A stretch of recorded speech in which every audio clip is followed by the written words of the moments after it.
What's up, Cougar fans? Jake Brandon here, your host of the Coug Connect podcast, asking you to hit the like and the subscribe on your way in. And if you're an absolute sicko for BYU sports, go to cougconnect.com, become a paying subscriber today. Get behind that paywall where all the really, really good stuff is and a lot of access to contents and players. But tonight, we are joined by someone who, if you're a long-time Coug Connect subscriber or watcher of the podcast, you know this is probably the most talked about person who's either A, never been on the podcast, or B, has yet to like play a game starting at their position ever. Maybe Trey last year was a lot. We talked about Trey quite a bit last year, but he might be right after Trey. And you guys have all seen how Trey's panned out, so I'm feeling like pretty confident in this one as well. But we're really, really excited to welcome our guest, Pearson Watson, in tonight. Pearson, how you doing, my man? I'm doing amazing, phenomenal. I'm so happy to be here with Jake Brandon and Coug Connect. It's the spot. Dude, yeah, it's fun. It's going to be a lot of fun. And we've heard all these stories. Justin Kirkland was telling us Pearson Watson stories today. Trey tells us about every week Pearson Watson stories. So we finally got you here, physically present for all the fans, and we're going to tear it all apart. We're going to learn every single thing about Pearson Watson, and we're going to talk about the defense, and we're going to talk about linebackers and just hard-nosed football, and it's going to be awesome, my man. Heck yeah. I mean, I'm eager to show people what I'm about because it's hard when I'm not on live TV and they're in the stands to show everyone, but they're in practice behind doors, closed doors. People can see it. Yeah, and that's what Coug Connect really like. That's what's really cool about it is we're giving people the first glimpse, early access to this kind of stuff. And so, you know, the average fan, the everyday fan you walk up to, the grocery store with their BYU gear on, they're not going to know who Pearson Watson is. But the real sickos out there who are like, can't get it, they've already heard all about you. I heard a rumor about you that you have a nickname called Bobby Boucher, and that you got it because you hit a player and you got in trouble because you might have hit them too hard. And then you also kind of not got in trouble because they said, turned to all the other linebackers and said, why aren't you all hitting like that? After you got in trouble for hitting too hard. I don't know. There's probably some truth and some myth to that. Tell us that story. Completely true. So this is where it all started. So there's always a tempo every practice. It's either thud, tag, full speed. And so this day it was thud. But as you know, playing linebacker, plugging and hitting gaps fast, the running back was coming through the hole. I just plugged it real quick. I didn't even want to like wrap up or anything. I just hit him full speed, shoulder, helmet, and he flew backwards, just boom, head back and everything. And all I hear is Coach Hill and Coach Anna just yelling at me, Pierson, Pierson. They're yelling at me. And Coach Anna's just like, go run. And as I take off to start running laps, I pass Kalani, and then Kalani's right there. And he calls me in. He's like, Pierson, come here. So I'm side to side with Kalani. He's just giving me the little spiel about what I got to do to take control of the tempo. And this is my perspective. So after I talked to Kalani, he's like, all right, just listen to your coach. Go run your laps. And then Keanu Tanuvasa, he comes over as I'm like halfway across the field. And he like departs from everyone. And he just comes up to me and he's like, bro, heck yeah, like that's what we like. But you know Keanu, he's good with his words. He just starts breaking it down. He's like, yeah, bro, but you just got to listen to the coaches, the tempo right now. But then he just gets hype again. He's like, we all want that though. Yeah. And then so I finished my lap and I get back and I just remember like Isaiah Glasker, Raider DeMooney, a few other guys, they just come up to me and start dapping me up. They're like, yeah. and then later on I hear how Coach Hill and like Coach Eno were just laughing and like turned to all the players. They're like, and that's how you guys hit. That's how you guys need to do it. But I never knew that. And they wanted to hide that from me. But yeah, that's the story. That's just one of the stories. There's a few other times where I've had to run laps because I'm tossing people on the floor or hitting people too hard in certain tempos. But yeah, it was a good day, not gonna lie. And now you think the name Bobby Boucher is gonna stick? Or honestly, I like the name, but I like other nicknames too. All right. But the first time I heard that nickname was from the wide receiver room because it was Coach Fessy actually who made up that name. Okay. And he was talking to like some of the wide receivers when they were in their wide receiver room, and I was walking down the stairs because we have the film rooms on the second floor in the SAB. We were walking down, and I passed Coach Fessy, and he's like, "Bobby Boucher, what's up?" And I was like, huh? I didn't really get it at first, not gonna lie, but yeah, it makes sense. Water boy. That's awesome. Okay, so obviously hitting really hard is kind of your brand right now among the players on the team. But like people at home can't really tell, you're a big linebacker. Like you got a lot of physical gifts too as a linebacker, right? Do you feel like you're almost like an oversized linebacker, like a monster of a linebacker? Or you feel like that's the ideal size? Because Glasgow is a great linebacker and he's big too. Like, tell me about that. No, he's a beast. He's tall. He has that edge on him for sure. And Jack, he's like a solid 245. Yeah, he's not day. little. Yeah, he doesn't like fluctuate with that weight. He's super locked in. He always has his jug of water that he gets from like some vitamin water store. He's always staying hydrated, and he's super focused and locked in with that. But yeah, like my size compared to the starting linebackers right now, I'm in that 230 range. Yeah, but I got that physicality on me. Yeah, and like that vicious edge. So the weight of me being like 230, 235, like it doesn't even matter. Like right. I toss linemen on the floor. Like it's just part of me. Yeah. And to go off that, I think that's my number one power is just being physical and vicious. And I hear it every day from Coach Enna and Coach Hill. I remember Coach Hill just walks through the locker room and he just comes and sits right next to me at my locker. And he was just telling me, he was like, Pierson, and he kind of hyping me up. And then he's like, tells me how I have an edge that he's never really coached. Like I have like a pop and edge that's just super vicious when I hit people. Yeah. So I think that's a great thing for being a linebacker, causing forced fumbles and ball disruption. Dude, when I was a kid, man, there was like two things you could kind of count on when you went to a BYU football game. And one was just airing out the ball, bro. Like when I was a kid, I mean, Ty Detmer played and like a lot of other great quarterbacks. Sark was there. Trying to like think of who else like when I was really little, like when it was there. But you could go like we were gonna freaking air the ball out and it was fun. Yeah. And we had linebackers who could just blow people up. So it was just a fun, dude. It was just a fun environment. Like whether it was seeing guys like, catching a 40-yard pass or watching, Shane Meerbrook or like Rob Morris or like a bunch of dudes just laying the freaking hammer on people.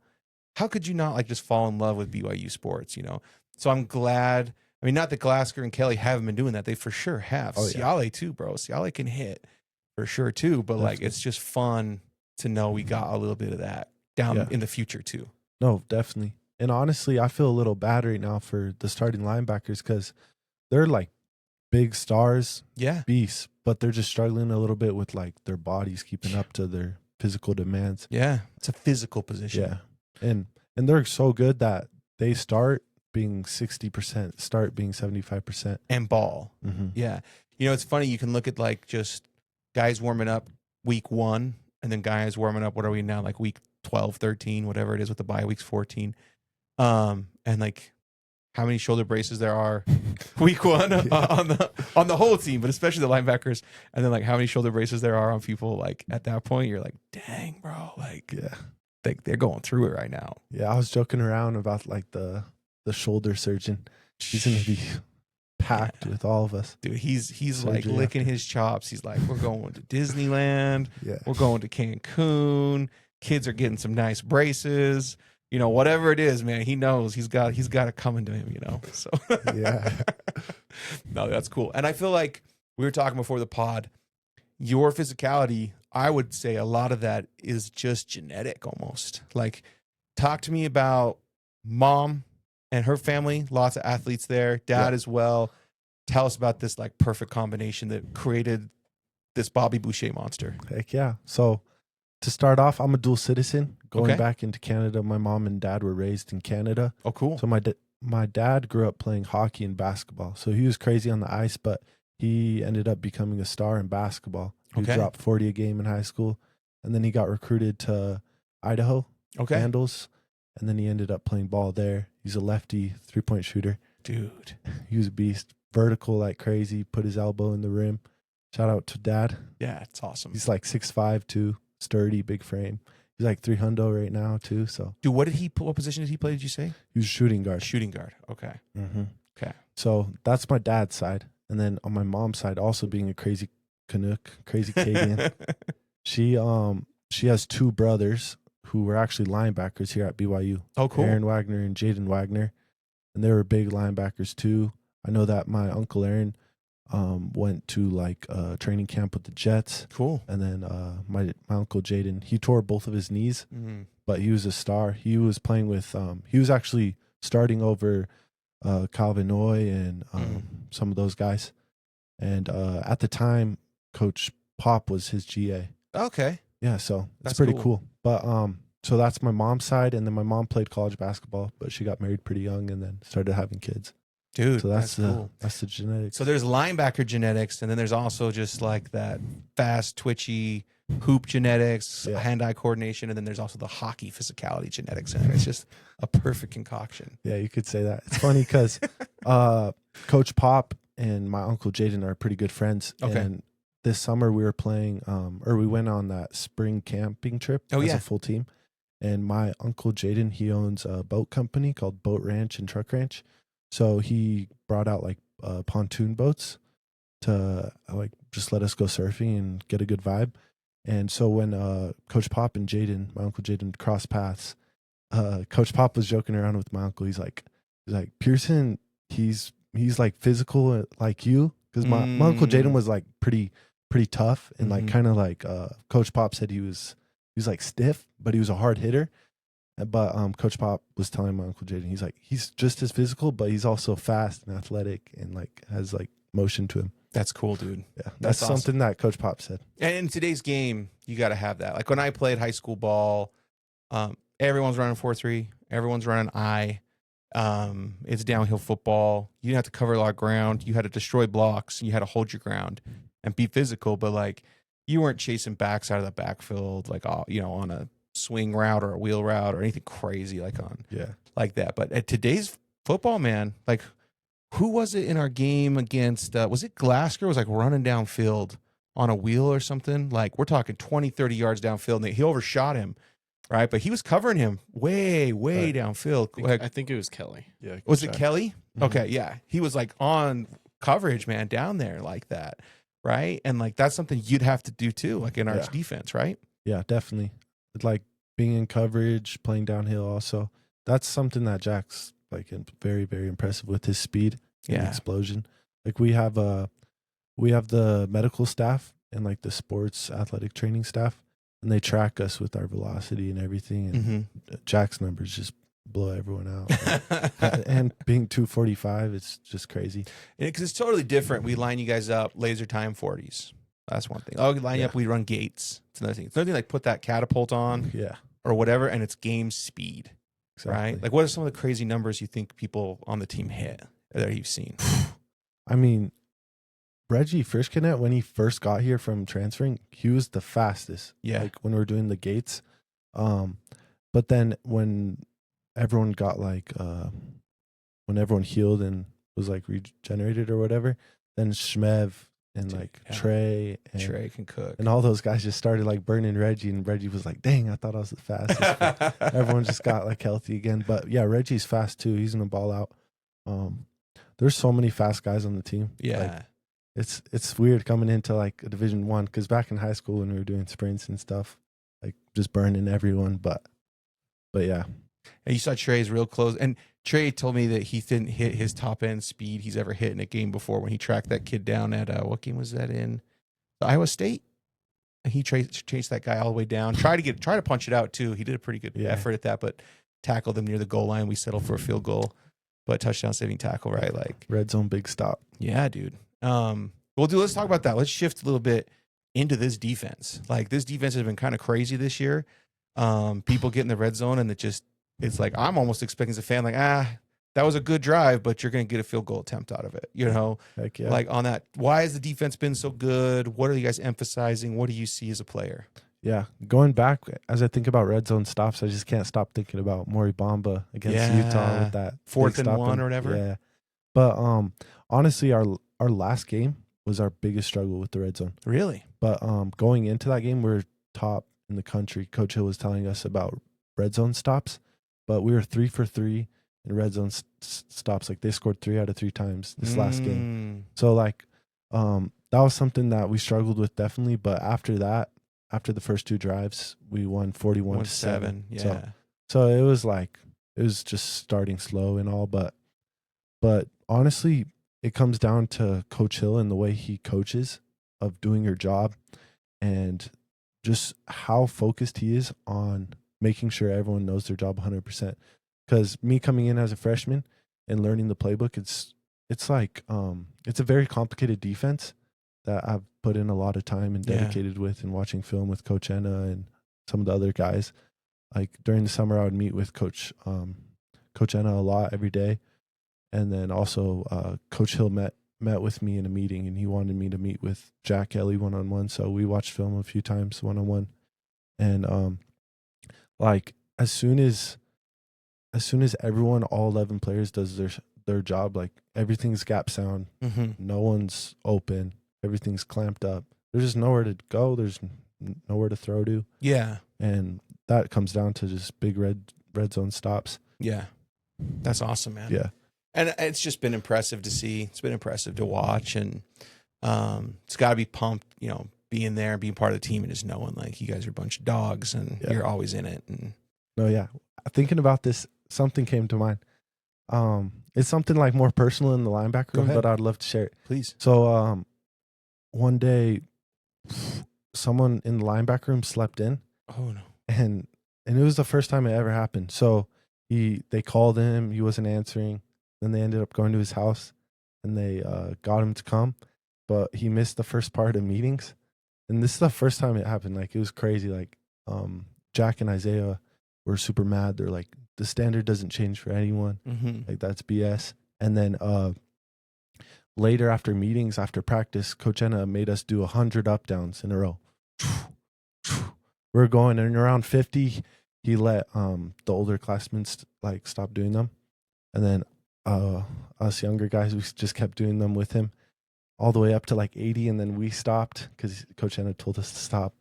And then he finished all the way to 100. And he was struggling. It's 100 up down. That's hard. It's freaking dude. hard. Yeah. So by the end of that, later in the locker room, he kind of got upset that that some of the other guys didn't finish all 100 with him. But Isaiah and Jack, they were just like standing their ground. They were like up in his face. They're like, this is the standard. We're not going to change it for anyone. And that was way before the season. Right. So it just shows a lot. Like the standard is set.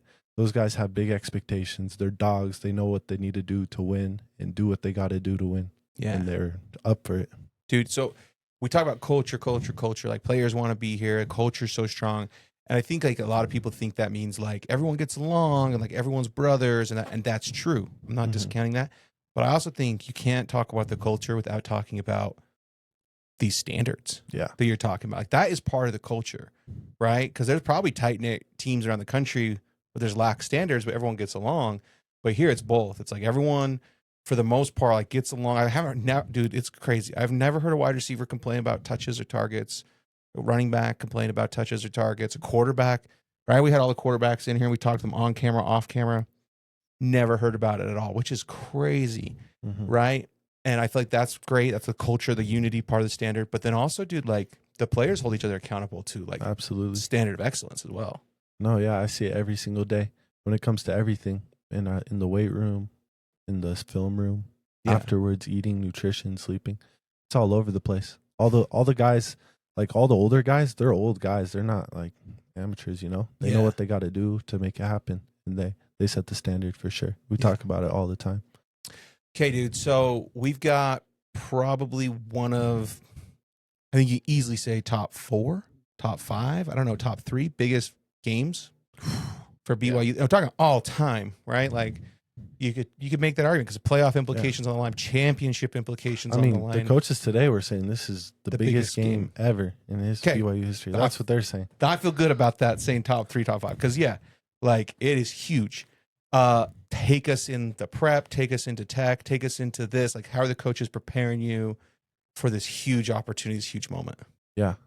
It always starts off with us as a team, us talking to the captains today.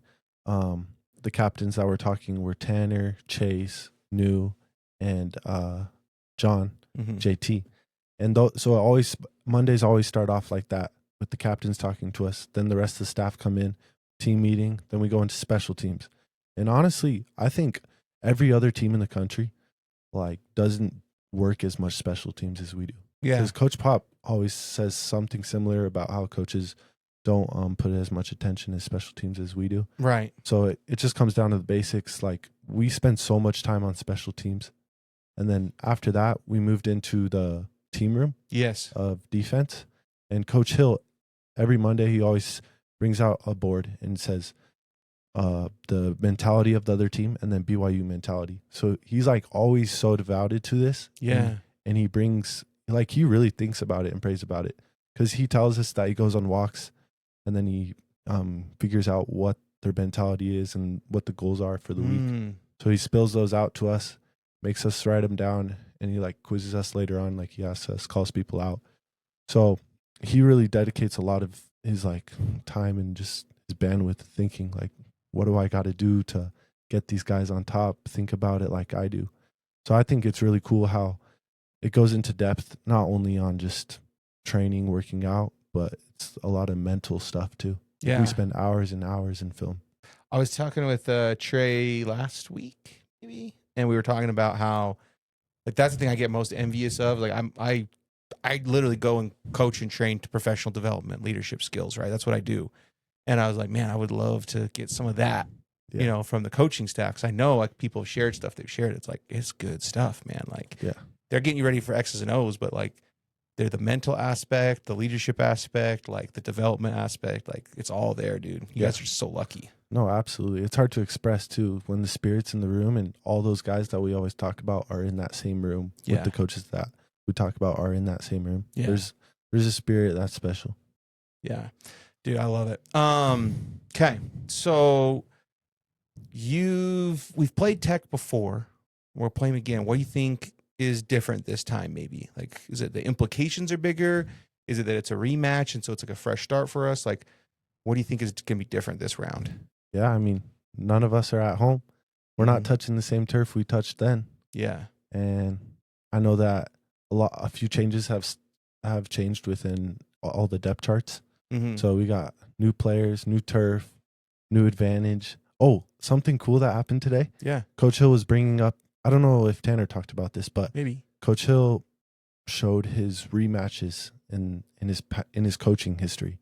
Oh, and no. So no. 2019 Southern Utah, him playing Weber State, they lost to Southern Utah. They got a rematch and they ended up beating them. And then again in 2019, I'm pretty sure. Southern Utah 2016 and Montana 2019. You got another rematch with Montana. They lost early in that season. And to win that second Montana game, they got 5 interceptions. So Coach Hill was very, very confident with this rematch situation. Right. He's 2-0 in his coaching history with rematch games. And then also he went around the coaching staff room asking who has done rematches in their careers. And no one said anything except Coach Pua. He was like, yeah, Oregon. Oh, yeah, when he was at Utah. Mm-hmm. Yeah. So yeah, it's pretty sick. Knowing that our coach has done this before, it's not his first rodeo, 2-0 in rematch history. Yeah. Pretty sick. Dude, I like it. It's tough to beat any really good team twice in a season. It really is, right? And you and Tech are both really good teams. And so they're going to have it. Dude, it's going to be a challenge for them, right? And it's going to be a challenge for us too because they're a good team, but it should be a really good game, man. Yeah. I mean, we had a few crucial plays last game. We all know the story, but it's going to be good. Yeah. Dude, I'm pumped about it. All right. Any last thoughts? Any last shout outs? Anything like that before we wrap this up? I'm just stoked to be a Coug. I'm excited for the next few years, excited for all my coaching staff, all my buddies on the team. Yeah. Love all of them. Love what they all do. Dude, I'm pumped about it too, man. And we're excited to have you. We're excited to see the myth become the legend, out on the field here. So we'll all be watching. All of Cougar Nation's ready, man. They're all waiting for it. So I don't want to hype it up. I just want to show. You just want to play. Yeah. You just want a chance to play, man. I get it. That's my job to hype it up. It's my job to get excited. Your job is just go be Pearson Watson on the field. That's it. Between the lines. Heck yeah, brother. Okay, Kevin Craig, any last thoughts, comments, concerns, anything like this? No? You guys grew up in Arizona. Did you guys? Oh, these guys have some Arizona Yes. ties. Yes. Were you guys big Arizona people or cheering for other teams? Cardinals. But we were born and raised in Flagstaff. Okay. So it's kind of off in the middle of nowhere. NAU. Yeah. AAU. We went to a The few Lumberjacks? AAU games. Yeah, Lumberjacks. Heck yeah. Our guy Nason Coleman's there right now. He caught a touchdown against ASU and another touchdown against someone else big they played. Yeah, Nason. So, yeah, you guys know Nason? Yeah, he was my locker mate before he transferred on the left side of me. Yeah. On the right side of me, it's Bear. But yeah, before it was Nason. And So then wait, your locker mates with Bear? Yeah. Dude, tell us something about Bear. Is he quirky, weird? Bro, it's fun. Me and Bear get along like pretty good. We like talking about like investments and stocks and stuff. Yeah. He's a smart kid. Dude, you can't not like Bear. I'm pretty convinced of that. Like, he's probably the most likable person on the team. No, he's funny, bro. He has a character. Yeah. And, dude, I always bring this up on the pod, but I'm bringing it up again. Have you ever eaten dinner with Tiger? Tiger. Have you ever eaten a meal with Tiger? I mean, yeah, a few times. We all eat in the same place, but I know one thing, like he always brings plates of food to his locker. If there's one thing, I just remember like this dude brought 6 or 7 corn dogs on a plate. That's my guy. He was just sitting there outside his locker, and PK comes over. He's like, bro, we have like lives in like 2 minutes. No way he's going to eat us. And he's like, I'm going to grab one and eat one. PK just starts eating his corn dogs. And he's like, he will not notice. But yeah, he's always bringing food to his locker. Oh, we fed all the wide receivers, and he had 2 triple cheeseburgers, and these are like half-pound patties. These are not thin patties. It's like 3 pounds of beef, like 2 orders of fries, baked beans, and I think it was a chocolate shake or Oreo shake or something like with that, bro. And he ordered it, and I was like, look, dude, I bet you he eats like 1 burger all the way gone, like half of the other one. Nah, dude, there was not a bite of food left in either of those baskets at Chubby's. Yeah, I believe it, man. You should see my text with Tiger. It's basically just Tiger and I sending Korean barbecue pics to each other. like we just like, hey, I want check to this start out. that with you. Dude, let's get going on this. Yeah, let's do it. Yeah, next time I'll be in Arizona tomorrow, and I'll probably hit up Korean barbecue for dinner before I train on Wednesday. So I'll send you a pic. All right, send me any food. Yeah. That's something my dad does. He always like lets the camera eat first. Yeah. Something to do. Yeah. No, dude, your dad's awesome. I follow him on Twitter, and I just love when he posts your guys' stuff. And so, like, yeah, he's a stud. I've never met him, but I just know he's a stud, bro. No, it's awesome. He's definitely our biggest advocate. Yeah, he just loves us to death and wants the best for us. Yeah. Coming from Flagstaff, Arizona, too, is like it's hard in the football world. Like I was the first one to get a D1 offer, and I don't even know, as long as I can remember, like ever probably. Yeah. So like people don't really recruit Flagstaff. Yeah. And so it was pretty cool just to get my first offer from, I think it was Nevada, off Twitter. They just sent me a DM and they're like, call me, talk to the head coach. And he's like, bro, I love you. Like, just come play here. Dude, that's awesome. So it was pretty cool to start off like the history of getting recruited in Flagstaff. And then later on, Enoch, my little brother, quarterback, he moved down to Queen Creek and then he ended up getting recruited. Dude, out of there. That's awesome. Well, dude, it's been an absolute pleasure. I'm glad the fans get to see you in person and not just hear about you, get to know you a little bit better. So I really appreciate you coming on. No, I really appreciate you, the fans too. A few of the fans has helped me out with like furniture and stuff. Oh, so yeah. Yeah. Super, super loving. Acts of charity. Thank you guys. Appreciate that. Yeah. Cougar fans are honestly the best. And the best Cougar fans, dude, they subscribe to Cougar Connect and they're there to help out with all that stuff. It's a cool community, all that. So, well, I think that's all we got. This will not be the last Pearson Watson podcast. Sir. I don't believe that for a second, but it was a really good first podcast. Oh, yeah. Good vibes up in Good here. vibes. Yeah. All right. Well, thank you guys all for tuning in. Thanks for being locked in all the way to the end for those of you who made it to the end. And hopefully you hit the like and the subscribe and go to cougconnect.com, become a paying subscriber. It starts at $9 a month, guys. And it gets you behind that paywall where all the really good stuff is in the Discord and the insider reports and all that stuff. But that's all we got for you guys. And as always, go Cougs. Go Cougs.